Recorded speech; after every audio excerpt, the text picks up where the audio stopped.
staffs and wages, you made reference to don't be paying an underwriter 45 or 50,000, but I just wanted to echo something that I believe you had said. It's regionality based, right? Yeah, for sure. You're not going to be paying somebody in downtown Vancouver proper, which is a term I learned this week. Vancouver proper.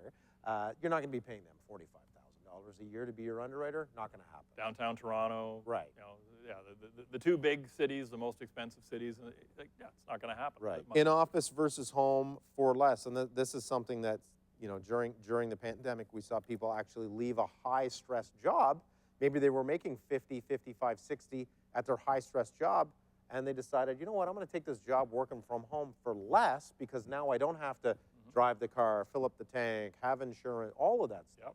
So kind of to play the caveat, I don't know, the other side of the coin there on what you were saying is maybe someone that's dealing with a lot of stress internally at your office because you're not cleaning up shop is just going to go, you know what, I'm out. I'm going to go work from home now and be not in the office. So, well, you've got to factor in the price of fuel at this point and the length of the commute. Like if that person has a commute that is costing them at this point $400, $500 a month, and it's a 55 grand a year gig, that's like 10% of their gross pay in fuel that you're now asking them to incur to come back to the office. Yep.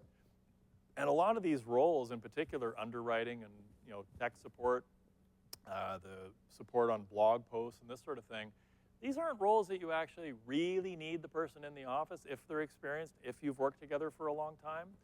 And to tell someone you need to come back into the office, like there has to be a material reason for that.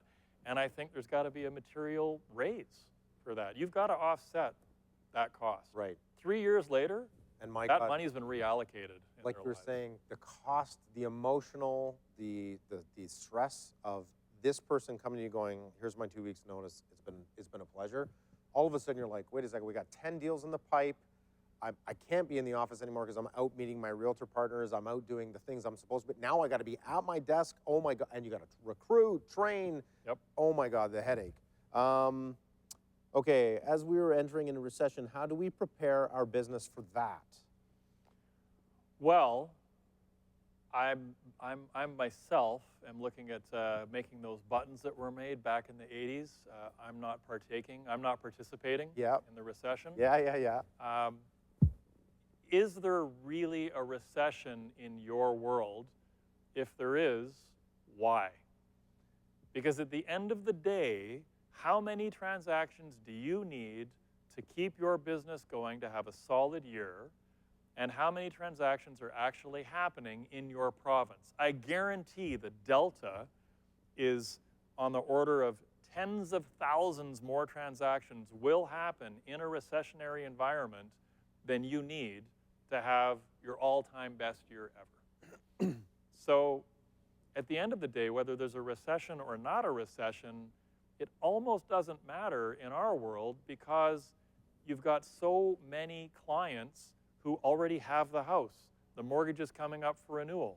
They're still employed. The value has gone up. They'd like to add an extra 10 or 20,000. That's a segment coming up. We talked at the end of day one about the whole 11 and a half month, 8.5 month early renewal conversation.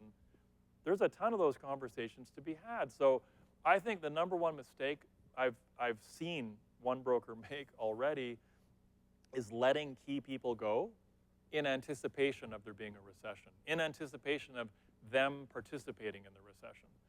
Because if they double down their efforts and they work that database, they could have just as big a year as they had last year. But now they don't have the staff to have that year with. So plan for success. I don't know. I'm a glass half full kind of guy. Listen, I know a successful broker who instead of paying for an employee, he gives them a cut on each deal. He gives them like 30 basis points per deal, but it allows him to do more than 3 times the volume. In the end, it works out for more money because even though he's giving a lot, it pays. What do you think about that? Hey, different strokes for different folks. Right. Some people are able to build a functional model like that. It's just, as you said, once you're on that drug, it's really hard to get off that drug, and you're basically paying that forever.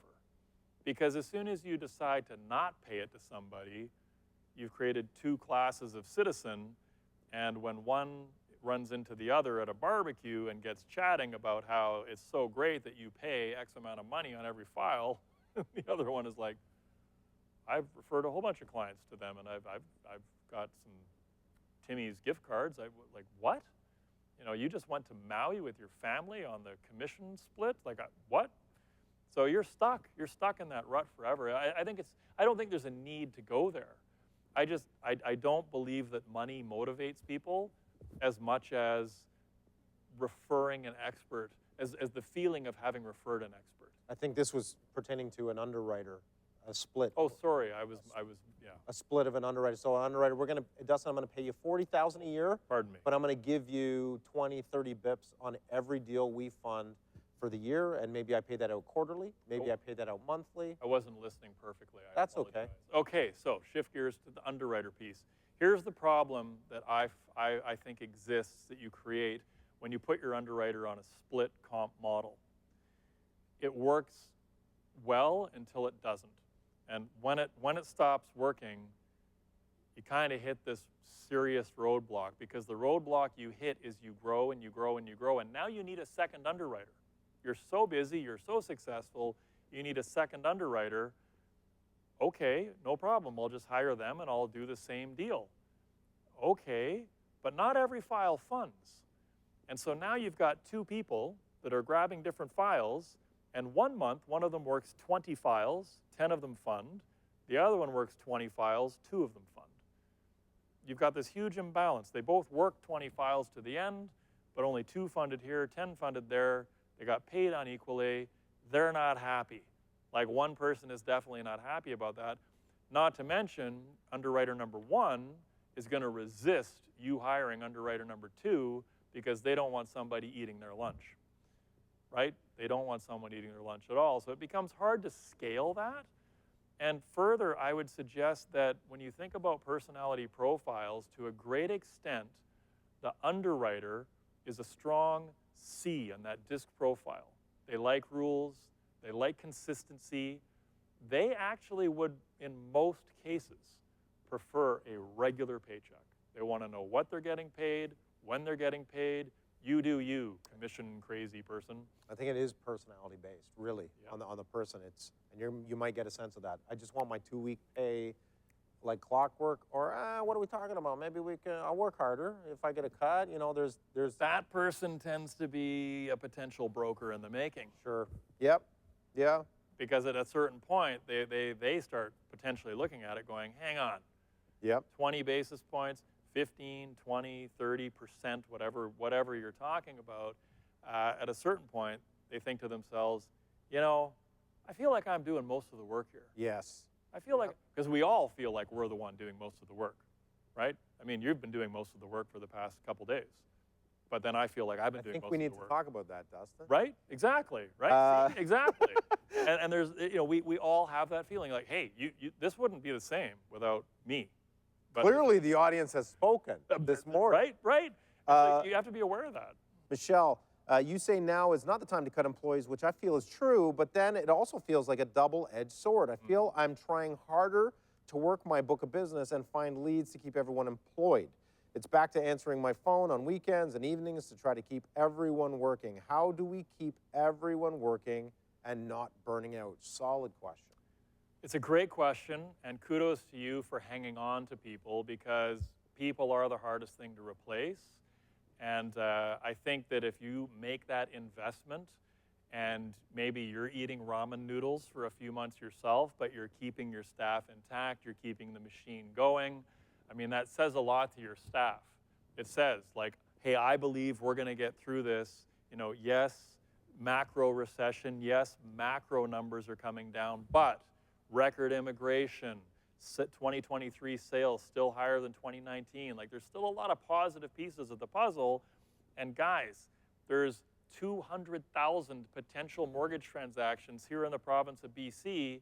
We only need 200 to hold this whole team together. We need 200 out of 200,000. You know, what can we do differently? And you bring those brains around the table. I think it's saying a lot to your team that you are hanging on to them. And look, this is the price of being the business owner. Like, you're not an employee.